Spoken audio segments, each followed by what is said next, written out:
Ustadz, apakah boleh menyebut Allah dengan Sang Pencipta? Ya benar, Sang Pencipta karena Allah Al-Khaliq, Al-Khaliq ya. Atau kita sebut Sang Maha Pencipta ya.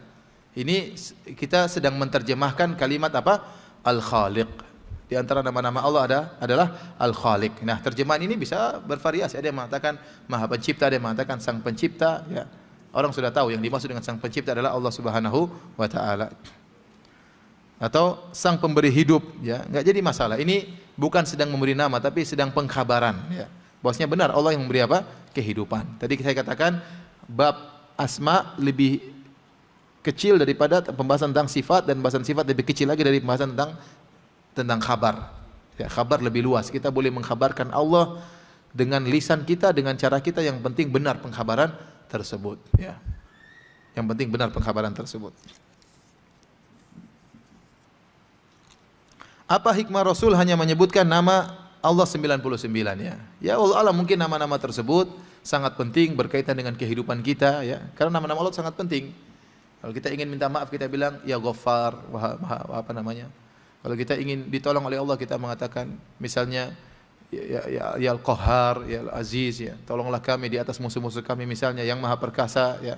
Jadi nama-nama tersebut nama-nama yang Allah alam sangat berkaitan dengan keimanan kita, dengan kebutuhan kita untuk berdoa dan untuk sebagai penggambaran Allah Maha Kuasa ya.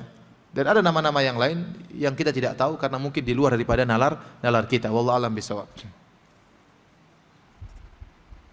Ustadz, kalau dalam bahasa Inggris sering kali Allah disebut dengan him atau his atau he ya. Apakah dibolehkan? Ini apa? Ini kan terjemahan. Dia, huwa dalam bahasa Arab apa?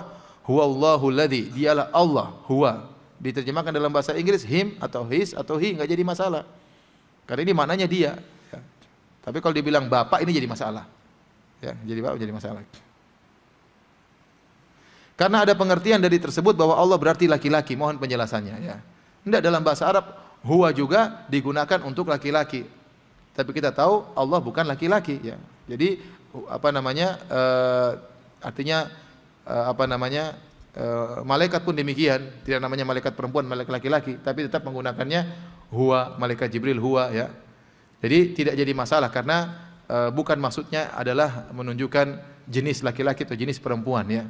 Tetapi penggunaan apa namanya dengan huwa itu lebih karena terkesan lelaki lebih perkasa misalnya. Jadi penggunaan Allah dengan kalimat huwa dalam bahasa Arab, huwa juga untuk laki-laki ya. Tapi maksudnya bukan untuk apa? Bukan untuk jenis ya. Nggak jadi masalah.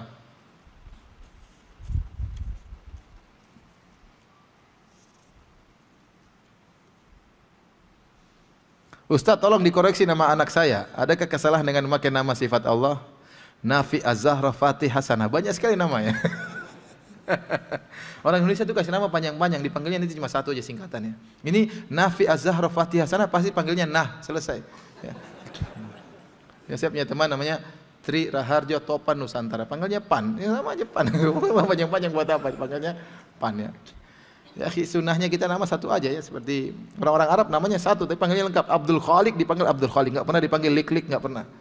Ya, Abdurrahman nggak pernah dipanggil Dur. Di Arab Saudi saya heran, anak kecil pun kalau panggil nama lengkap. Ya Abdul Muhaimin lengkap, Abdul Muhaimin, kita Min sudah selesai. Jadi ngapain kita punya nama panjang-panjang, kemudian apa? Dipanggil cuma satu aja ya. Saya pun tidak tahu artinya nih. Nafi, Az-Zahra, Nafi pemberi manfaat. Az-Zahra adalah mawar. Fatih pembuka. Hasanah kebaikan. Coba artinya apa itu? Pemberi manfaat, bunga Zahra, pembuka kebaikan. Allah alam deh.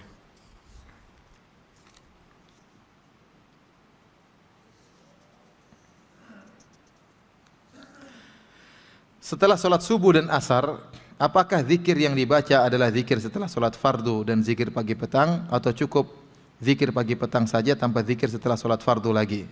Enggak, kalau kita sudah sholat subuh dan asar, kita baca zikir setelah sholat dahulu. Setelah kita sholat, misalnya setelah sholat subuh, kita baca zikir setelah sholat subuh. Setelah itu kita baru zikir pagi. Kemudian setelah sholat asar kita baca dulu zikir setelah apa? Sholat asar. Kemudian setelah itu baru kita zikir apa? Petang. Kemarin saya ditanya, pasti ya kemarin hari Jumat, ada yang tanya, Ustaz kita cukup saja, tidak usah, kenapa? Karena kan berulang lagi. Qul Allah diulang lagi, tidak apa-apa, dalam pengulangan itu dapat pahala. Makanya kita disuruh ulang-ulang supaya terus ingat Allah. Nanti kalau kita nggak mau ulang, ya Ustaz kita sholat subuh aja, kan sama aja nanti zuhur, asar, maghrib bisa juga pengulangan.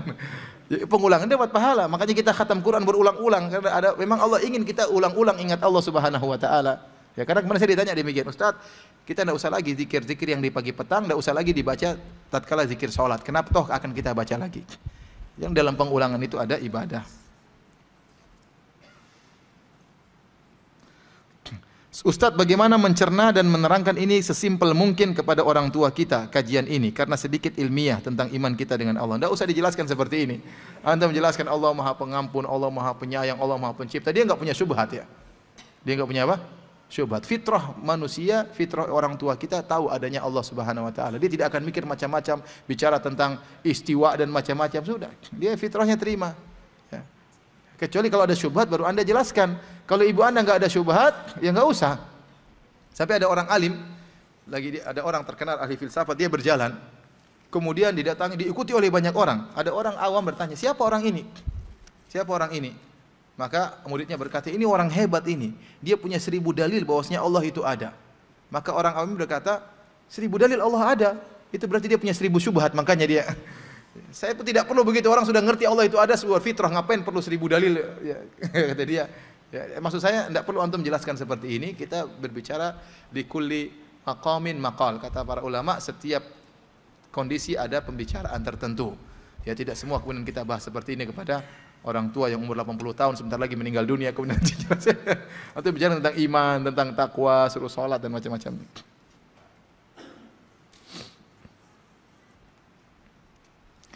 Assalamualaikum Ustaz, bisa tolong dicontohkan cara memuji Allah dan bersolawat sebelum doa, di saat sujud dan saat sebelum salam dalam salat? Boleh kita, misalnya ya Hayyu ya Qayyum, itu kan sudah pujian. Ya wahai Maha hidup, ya Qayyum, ya Sami' ya Basir, boleh kita sebut seperti itu. Kalau kita ingin manfaat, kita mengatakan ya Sami' ya Basir, Allahumma salli ala Muhammad. Kemudian kita mengatakan ya Ghafur ighfirli, Allahumma ghfirli. Ya, kita sebutin nama-nama Allah. Di antara pujian-pujian Allah dengan apa? Dengan menyebut nama-namanya.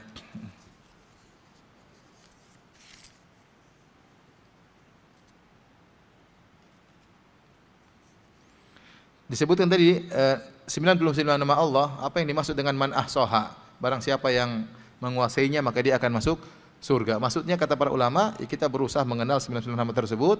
Ya, dan dalam buku Al-Qawaidul Muthlah karangan Syekh Utsaimin rahimahullah, beliau berusaha mengumpulkan 99 nama tersebut dari Al-Qur'an maupun hadis-hadis Nabi.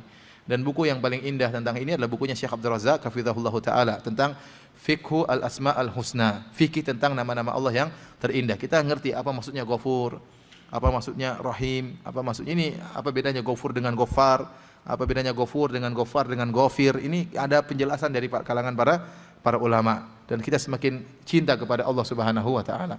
Ya, pengamalannya ada, kata Allah fad'uuhu biha. Berdoalah dengan nama-nama tersebut. Contohnya kita mengamalkan Al-Basir. Kita amalkan, bagaimana cara mengamalkan? Kita tahu Allah Maha melihat kita, maka kita tidak berani melakukan maksiat misalnya. Ya. Contohnya seperti bagaimana kita mengamalkan Al-Ghafur, Allah Maha Pengampun. Tatkala kita berdosa kita segera mengatakan ya Ghafur, wahai Maha Pemberi ampunan, ampunilah aku. Contohnya seperti itu.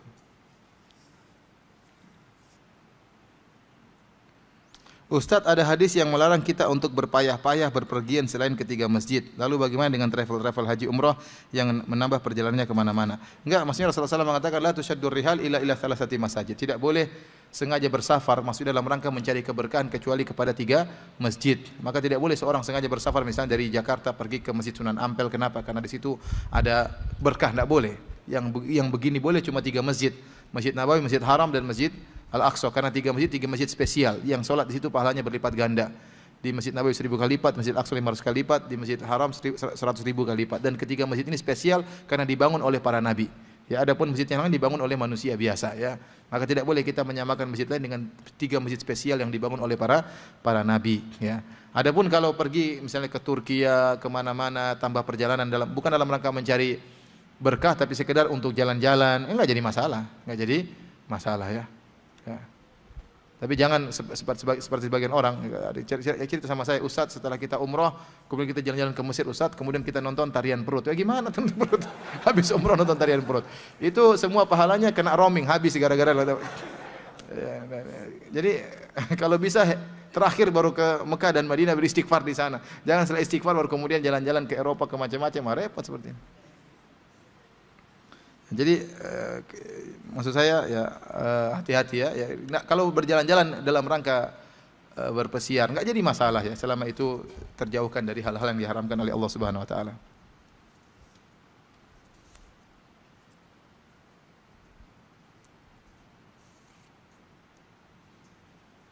Apakah salat tahajud harus tidur terlebih dahulu? Lebih baik tidur terlebih dahulu. Sehingga ini sunnahnya Nabi SAW, terjaga, terbangun di malam hari, kemudian lebih segar dalam salat sehingga tidak ngantuk ya. Tapi tidak syarat harus tidur terlebih dahulu ya, tidak syarat ya. Kalau bisa tidur lebih dulu lebih baik. Tapi kalau tidak tidur langsung salat enggak jadi masalah.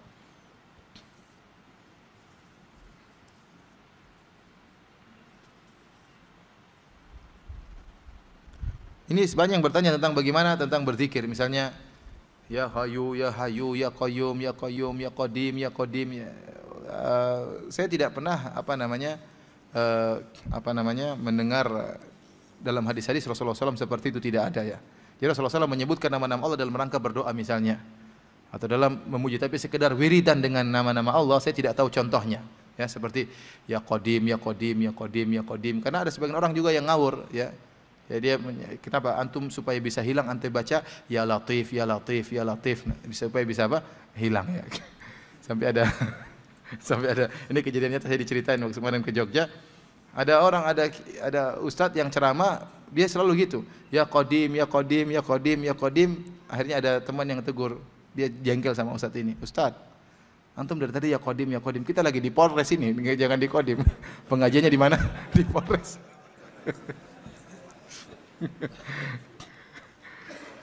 Di polsek tadi, di polsek ya, bukan di Kodim katanya. Jadi kita memuji Allah ya, tapi tidak ada dalilnya kita wiritan dengan seperti itu ya. Wallahu a'lam bishawab, saya tidak tahu dalilnya ya. Kemudian kita cuma ya Qadim, ya Qadim, ya Qadim 1000 kali gitu, saya tidak tahu apa dalilnya ya. Wallahu a'lam bishawab ya.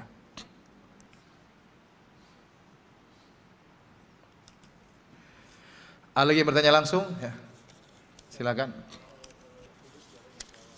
Enggak jadi masalah. Jadi kalau kita punya tujuan memuji nama Allah Subhanahu wa taala dalam rangka untuk berdoa, kita boleh menyebut nama-nama Allah untuk menghadirkan kebesaran Allah Subhanahu wa taala, terutama pujian-pujian tersebut berkaitan dengan doa yang hendak kita panjatkan ya. Maka itu sangat baik ya.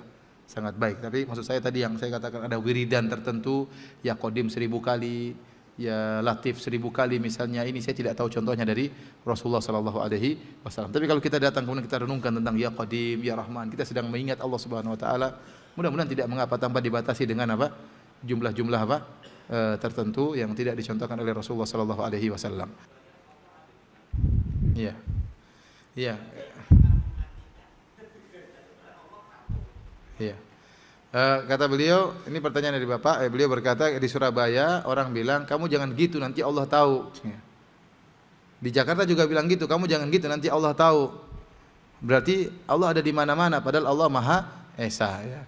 Pernyataan tersebut tidak benar. Jadi maksudnya Allah di mana-mana maksudnya ilmunya bukan zatnya.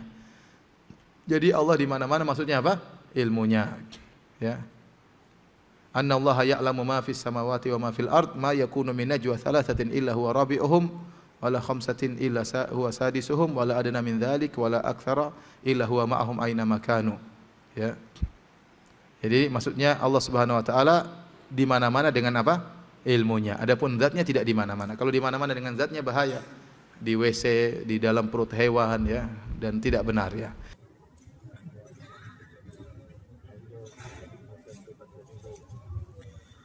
Bolehkah diamalkan doa surat An-Naml ayat 19 yang Ustaz ucapkan tadi untuk saya dan orang tua? Bagaimana kalau orang tua sudah meninggal? Enggak ada masalah ya. Kita berdoa, ya Rabbi auzi'ni an ashkura ni'mataka allati an'amta alayya wa ala walidayya wa an a'mala salihan tarda. Wa aslih li fi dzurriyyati. Ya, enggak ada masalah. Ini doa yang kita boleh cuplik, kita boleh doa dalam doa-doa kita. Demikian juga doa-doa Nabi yang lain, seperti doanya Nabi Adam, Rabbana zalamna anfusana wa illam taghfir lana wa tarhamna lanakunanna minal khasirin. Ini doa yang bisa kita ucapkan. Dari Rabbi auzi'ni an ashkura ni'mataka allati an'amta alayya, ya Allah, ilhamkanlah kepadaku untuk agar aku bisa bersyukur atas nikmat yang Kau berikan kepadaku dan kepada kedua orang tuaku, dan agar aku bisa beramal saleh yang Kau ridhai. Seperti doanya Nabi Ibrahim, Rabbi ja'alni muqimas salati wa min dzurriyyati. Ya Allah, jadikanlah aku penegak salat, demikian juga anak-anakku, jadikanlah mereka penegak salat. Demikian juga Rabb wajubni wa junubni wa bani anak budal asnam. Ya Rabbku, jauhkanlah aku dan anak keturunanku dari penyembahan berhala, dari kesyirikan. Ustaz, bolehkah kita bekerja sama dengan jin? Habiskah manusia untuk diajak kerja sama? Sehingga harus kerja sama dengan jin? Tidak boleh, tidak boleh. Ya. Ya ma'syaral jinni qad istamta'tum minal ins wa qala awliya'uhum minal insi rabbana istamta'a ba'duna bi ba'dhin wa balaghana ajrana alladhi ajjalta lana. Ya. Pada hari kiamat kelak Allah akan mengumpulkan manusia dan jin. Maka Allah berkata, wahai jin sekalian, sungguh kalian telah telah banyak menyesatkan manusia. Maka manusia berkata dari penolong-penolong jin, ya Rabb kami dahulu saling istimta', saling menyenangkan. Menyenangkan bagaimana? Jin melayani manusia, manusia memberi ketundukan kepada jin. Ya, jin itu sangat senang untuk diagungkan. Makanya Allah sebutkan dalam surat Al-Jin, kata Allah, wa annahu kana rijalun minal insi ya'udzuuna birijalin minal jinni fazaduhum rahaqa. Dan dahulu ada sekelompok laki-laki dari manusia minta perlindungan kepada sekelompok jin, maka semakin menambah kesombongan para jin. Disebutkan dalam buku tafsir, baik tafsir Al-Qurtubi, tafsir At-Tabari, tafsir Ibnu Katsir. Dahulu orang-orang Arab jahiliyah kalau mereka melewati suatu lembah, mereka berkata, na'udzu bi sayyidi hadzal wadi min sufahai qaumihi.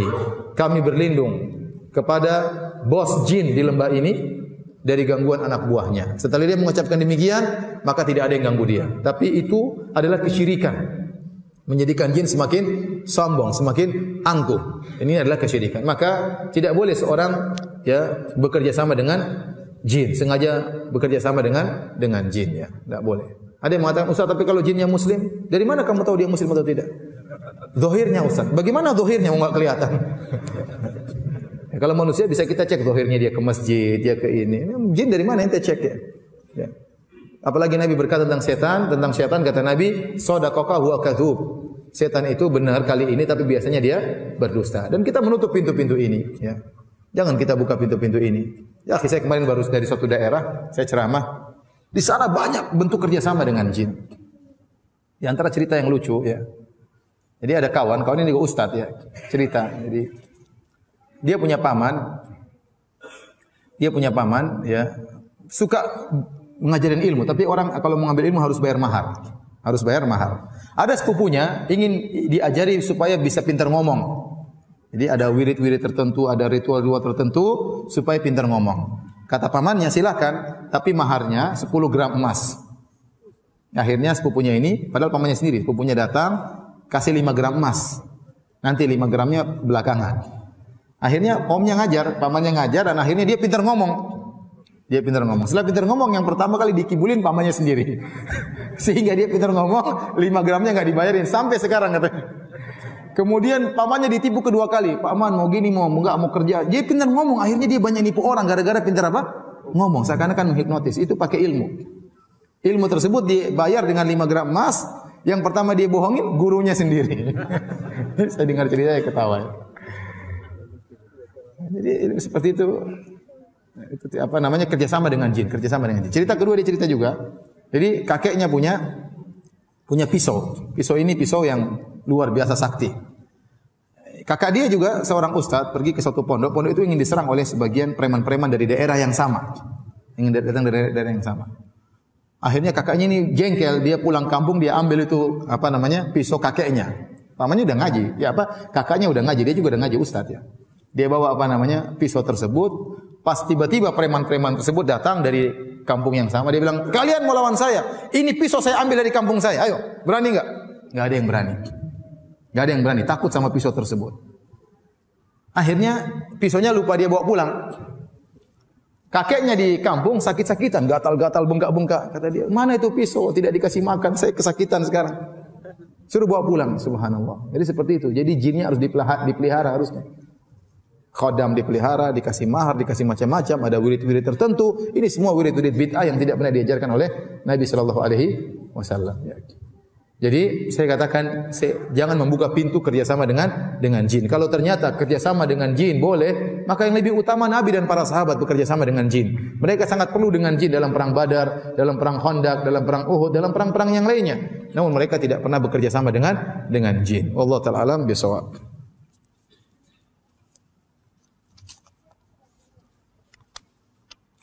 Ustaz, negeri Sabah itu di mana ya Ustaz? Ada yang bilang negeri Sabah itu dikuasai Ratu Bilqis itu di Indonesia. Ini malu-maluin ya, malu-maluin. Katanya Raja Sulaiman tuh Sleman. Enggak nyambung ya, subhanallah. Katanya Haikal Sulaiman tuh Borobudur. Ya, sekarang orang-orang Yahudi kenapa pergi ke Palestina? Karena mereka ingin bangun kembali kerajaan Sulaiman Raya, ingin membangun Haikal Sulaiman. Menurut mereka Sulaiman telah membangun kerajaannya dan mereka harus membangun kembali. Jadi mereka memfokuskan untuk membangun negeri mereka di Palestina. Kalau ternyata di Indonesia orang Yahudi akan pindah semua di sini, repot kita nanti. Ini tidak benar. Apakah ada keturunan-keturunan Sulaiman sekarang di mana? Di Sleman? Dari sisi wajah, dari sisi hidung yang mancung, enggak ada ya. Semuanya model-modelnya seperti kita semua. Apalagi Sulaiman disebutkan cuma sekitar 1000 tahun sebelum Masehi. Ini tidak terlalu lama ya. Tidak terlalu lama ya. Ini semua hanyalah omong kosong. Ini memalukan. Ya, ini penelitian saya dengar dari seorang, ini memalukan orang Indonesia. Ya. Jangan sampai diterjemahkan ke bahasa Arab. Nanti kita ditertawain sama orang Arab.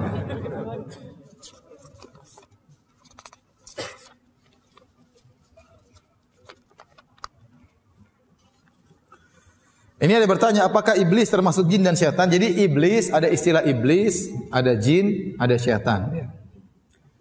Makhluk, ya, ada 3. Jin, manusia, malaikat. Jin, manusia dan apa?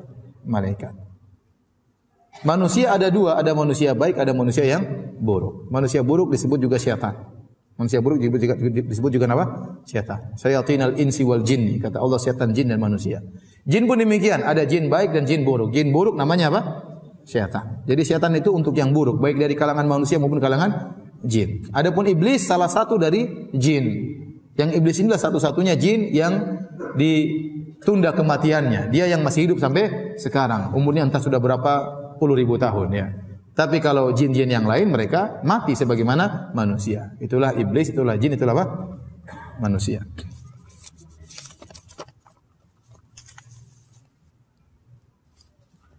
Nabi Sulaiman ganteng kah? Ya ganteng lah pastilah. Tapi lebih ganteng siapa? Nabi Yusuf alaihissalam. Lebih ganteng Nabi Adam alaihissalam. Tapi apakah ganteng seperti kita nggak tahu, kita nggak pernah lihat ya. Tapi jelas dia ganteng ya. Jadi tidak ada nabi yang cacat. Ya. Tidak ada nabi yang cacat. Ya. Kenapa? Karena dalam rangka untuk menolak gangguan dari kaumnya. Karena kalau ada nabi yang cacat akan jadi olok-olokan oleh apa? Kaumnya. Tapi orang soleh, orang baik ada yang cacat. Tapi untuk nabi tidak. Tidak ada nabi yang cacat. Seandainya Sulaiman buruk rupa tentunya akan jadi olok-olokan dari kaumnya.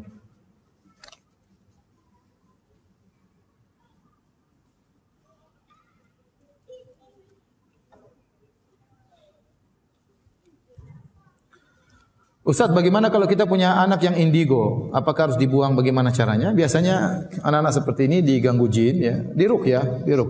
Kalau memang benar-benar mengganggu. Jadi kalau ada jin dalam tubuh tidak harus dikeluarkan. Saya ingatkan, ada jin mengganggu kita masuk dalam tubuh seorang tidak harus dikeluarkan. Tapi kalau ternyata mengganggu sekali, ya, mengganggu kebahagiaan seorang, mengganggu ibadah seorang, lebih baik untuk apa? Diruqyah, dikeluarkan dari tubuhnya. Terkadang sebagian orang ada jinnya, dia keluar sendiri jinnya. Terkadang jinnya keluar sendiri. Terkadang ada yang tidak keluar perlu untuk diruqyah ya.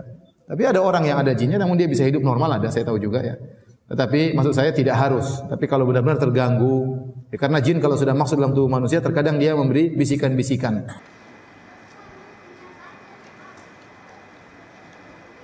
Apakah waktu zaman Nabi Musa alaihissalam perintah Allah kepada Nabi Musa tidak melalui malaikat Jibril? Terkadang melalui malaikat, terkadang langsung ya. Terkadang langsung. Tatkala Nabi Musa alaihissalam ya berjalan, tiba-tiba dia melihat ada cahaya dari jauh, maka dia menyangka itu ada api dan keluarganya ya dalam kondisi dingin. Dia mengatakan, istrimu tunggu sebentar ya. Saya ingin cari api karena dia sayang sama istrinya ya.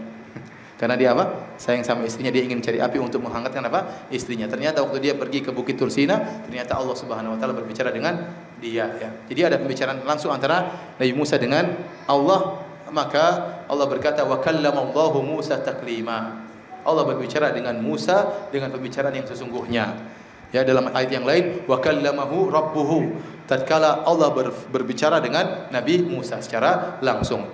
Namun tidak selalu demikian ya, tidak selalu demikian. Seringnya juga dengan malaikat Jibril alaihissalam.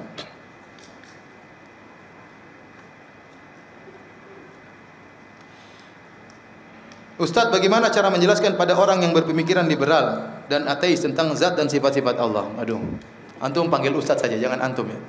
Orang begini susah kita apa? Jelaskan. Antum bicara tentang ayat Nabi ngomong gini, percuma dia ketawa-ketawa aja. Kata dia ente sebutin hadis-hadis padahal sudah expired katanya. Iya kan? Ente ngomong macam-macam hadisnya sahih gini-gini, apa dia ketawa aja niatnya.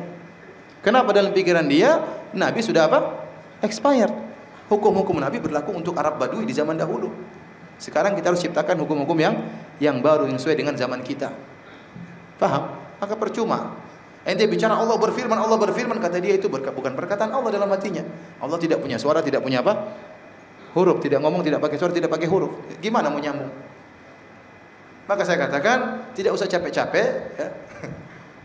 Kalau ente mau panggil ustaz, kalau enggak ente doain. Semoga dia dapat apa? Hidayah. Karena tidak bisa kasih hidayah kecuali karena syubhatnya, kecuali yang sok liberal. Ada orang sok liberal padahal belum ada syubhat ya. Tapi ada orang yang liberal asli, benar-benar syubhat sudah bertumpuk. Belajar di luar negeri, di negara-negara kafir sama orang-orang orientalis, belajar agama sama orang kafir. Yang diajarin syubhat tok, yang diajarin apa? Syubhat. Pulang-pulang bikin kacau di tanah air kita. Ya. Kalau orang seperti itu enggak usah ngomong, bakalan dia cuma tertawa aja. Kata dia ini anak kemarin sore baru tahu baca Quran ya. Enggak tahu bahwasanya di balik ini ada gini-gini, repot.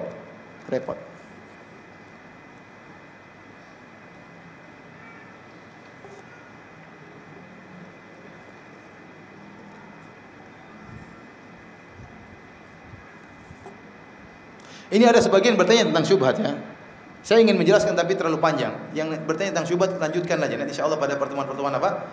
Berikutnya. Tadi malam saya bahas di Masjid Salman Al Farisi tentang keagungan Allah di atas makhluknya dan saya detailkan tentang syubhat-syubhat mereka. Nah, mungkin saya ulangi lagi karena tadi malam sudah hampir 1,5 jam sendiri ya. Mau saya ulang sekarang? Terlalu panjang ya. Maka insya Allah ada waktunya kita bahas kembali syubhat-syubhat tersebut. Bolehkah saat sholat kita membayangkan Allah ada di hadapan kita dan seolah-olah kita sedang berdialog dengan Allah? Sungguhnya kita sedang berdialog. Ya. Fa innahu yunaji rabbahu. Sungguhnya orang sedang sholat kata Nabi SAW dia sedang bermunajat. Sedang apa? Berkomunikasi dengan Allah Subhanahu Wa Taala. Maka Nabi mengatakan tentang ihsan anta'budallaha ka'annaka tarahu. Kau beribadah seakan-akan kau melihat Allah di hadapanmu. Ya. Fa illam takun tarahu, kalau kau tidak bisa lihat, fa innahu apa? Yarak. Maka Allah sedang melihatmu. Maka seorang kalau ingin mudah khusyuk dalam salatnya, tatkala dia salat dia berkeyakinan Allah sedang menilai salatnya. Allah sedang menilai apa? Salatnya. Kalau dan dia sedang ngomong sama Allah. Kalau dia sedang konsen ngomong sama Allah, dia enggak mungkin pikirannya kemana-mana. Apakah seorang beradab tatkala ngomong dengan raja kemudian pikirannya ngelantur kemana-mana? Tidak nyambung bicara. Nanti raja bilang, kau ngomong apa itu? Kok pikirannya kemana-mana kan? Ya, makanya kita konsentrasi waktu kita sedang fa innahu yunaji rabbahu, kita sedang bermunajat dengan Allah Subhanahu Wa Taala. Maka sejauh mana kita konsentrasi, Allah akan perhatian dengan kita. Dan yakinlah Allah sedang melihat salat kita. Apa kata Allah Subhanahu Wa Taala? Wa tawakkal 'alal azizir rahim alladzi yaraka hina taqum wa taqallubaka fis sajidin. Bertawakallah kepada Allah yang Maha Perkasa ya dan Maha Penyayang, yang melihat engkau tatkala engkau berdiri untuk salat. Wa taqallubaka fis sajidin. Demikian juga gerakanmu tatkala engkau sedang sujud ya. Jadi Allah lihat gerakan kita. Yakin Allah sedang melihat gerakan kita, maka kita konsentrasi untuk salat. Antum saja kalau salat misalnya tahu-tahu ya saya saja di shooting saya konsentrasi nih. Kalau saya salah penampilan semua orang lihat di TV Roja kan. Ya, enggak enak kan? Ya. Iya, enak atau enggak enak? Antum lagi salat terus di Masjid Nabawi tahu-tahu ada shooting depan antum. Dan antum tahu keluarga lagi nonton Masjid Nabawi. Gelisah juga mau gerak-gerak enggak berani. Kenapa? Meskipun gatal antum bertahan karena antum tahu sedang ditonton oleh banyak orang. Bisa jadi antum sambil begini. Banyak orang seperti di depan televisi gini-gini kan ya. Oleh karenanya tatkala antum tahu orang melihat antum konsentrasi. Bagaimana kalau antum tahu Allah sedang melihat dan menilai apa? Antum salat antum. Maka benar ini seorang sedang berdialog dengan Allah Subhanahu Wa Taala. Ustaz, kapan sebaiknya kita berdoa menyebut sifat Allah? Apakah setiap habis zikir setelah salat fardu? Tidak. Maksudnya kata Allah, "Walillahil asmaul husna fad'uuhu biha." Allah memiliki nama-nama yang indah, maka berdoalah dengan nama-nama tersebut. Ditafsirkan oleh para ulama, ya. Yang dimaksud adalah kita berdoa sesuai dengan nama Allah. Seperti kita minta rezeki, kita mengatakan ya Razzaq urzuqni. Wahai pemberi rezeki, berilah rezeki kepadaku, ya. Kalau kita bersalah kita mengatakan ya Ghaffar, ighfirli, ya Allah Maha Pengampun, ampunilah dosa-dosaku. Kalau kita ingin dirahmati kita mengatakan ya Rahman irhamni, ya Allah yang Maha Pengasih, rahmatilah diriku. Maksudnya demikian. Bukan kita bilang Ar-Rahman, Ar-Rahman, Ar-Rahim, Ar-Rahim, Al-Ghafur, Al-Ghafur. Ini tidak pernah dicontohkan oleh Nabi SAW, hanya sekedar menyebut nama Allah tanpa mempraktekkan. Jadi mempraktekkan nama-nama Allah artinya kita berdoa dengan nama-nama tersebut, ya. Atau kita merenungkan nama-nama tersebut tatkala kita merenungkan keagungan Allah Subhanahu wa taala. Kita bilang Ar-Rahman, sungguh Maha Penyayang. Kita renungkan bagaimana sayangnya Allah kepada kita dan kepada hamba-hambanya.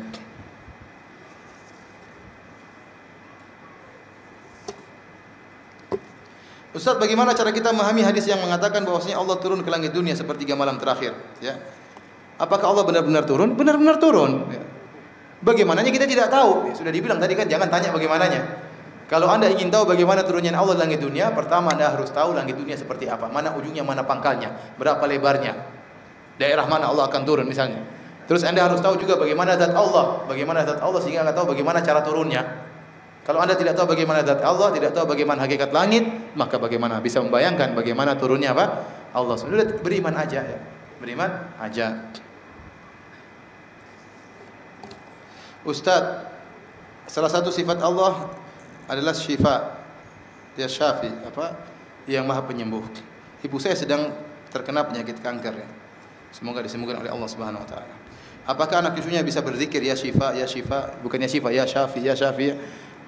Syifa artinya obat, adapun Syafi adalah yang mengobati. Bukan begitu caranya kita berdoa ya Syafi, bukan kita ya Syafi, ya Syafi, ya Syafi, tidak, tapi kita berdoa dalam sujud kita, mengangkat kedua tangan kita, ya Allah yang Maha Penyembuh, sembuhkanlah ibuku. Begitu caranya kita berdoa untuk apa? Untuk ibu kita supaya lekas sembuh.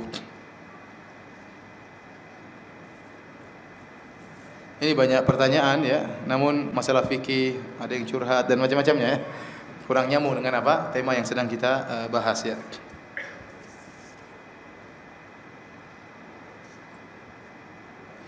Tapi para hadirin yang telah Subhanahu wa taala, pertanyaan terakhir, ya. Ya Ustaz, bagaimana menafsirkan iyyaka na'budu wa iyyaka nasta'in, ya. Sederhananya iyyaka na'bud, ya.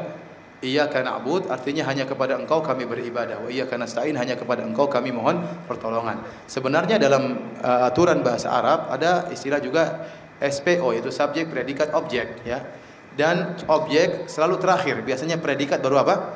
Objek, ya. Saya makan buah misalnya. Saya subjek, makan predikat, objek ada buah. Buah adalah objek.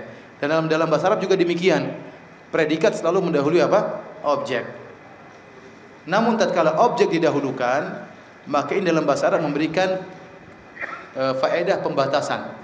Jadi na'budu artinya kami menyembah. Ka artinya engkau. Seharusnya kita berkata na'buduka, kami menyembah engkau ya Allah. Na'buduka, sama. Wa nasta'inuka, dan kami minta pertolongan kepada engkau. Tetapi tatkala objek ka-nya didahulukan, jadi kami menyembah engkau, engkau-nya didahulukan. Jadi iyyaka na'bud. Harusnya na'buduka. Na'budu predikat sama subjek, ka adalah apa? Objek. Tapi sekarang ka-nya didahulukan. Jadi iyyaka na'bud. Objek dahulu baru disebutkan subjek dan predikat. Dan dalam bahasa Arab ini artinya ada faedah hanya. Oleh karenanya iyyaka na'bud artinya hanya kepada engkau kami beribadah. Kami tidak akan beribadah kepada selainnya. Berbeda tatkala kita mengatakan iyyaka na'buduka, kami menyembah engkau. Bisa jadi kami menyembah yang lain. Kami menyembah engkau, bisa jadi kami menyembah yang lain. Waliyadzubillah. Sebagaimana orang-orang musyrikin, mereka menyembah Allah, mereka juga menyembah kepada selain Allah. Makanya Allah mengatakan iyyaka. Allah dahulukan objek hanya, yang artinya hanya kepada engkau kami beribadah. Berarti kita tidak boleh beribadah kepada selain Allah. Kemudian wa iyyaka nasta'in, hanya kepada engkau lah kami mohon pertolongan, ya. Menunjukkan hanya Allah satu-satunya yang bisa menolong. Oleh karena Ibnu Taimiyah rahimahullah mengatakan, barang siapa yang menerapkan ayat ini, maka dia akan bebas dari riya, dari syirik, dan akan bebas dari ujub. Kenapa? Dia tahu hanya kepada Allah saja dia boleh beribadah, hanya kepada Allah dia arahkan ibadahnya, maka dia tidak mengharapkan pujian manusia, dia tidak mengharapkan pengakuan manusia, ya, dia tidak peduli, karena menurut dia yang penting Allah yang memuji, karena ibadah dia semata-mata hanya untuk Allah. Demikian juga dia akan lolos dari penyakit ujub, karena dia tahu iyyaka nasta'in, hanya Allah semata-mata yang menolongnya. Dia tidak mengatakan karena saya pintar, karena saya cerdas, karena saya banyak pengalaman. Kalau orang lupa, dia merasa dia punya andil dalam keberhasilannya, dia akan kurang bersyukur. Padahal apakah dia lupa? Kecerdasan dia juga dari Allah, pengalaman dia juga dari apa? Dari Allah Subhanahu wa taala.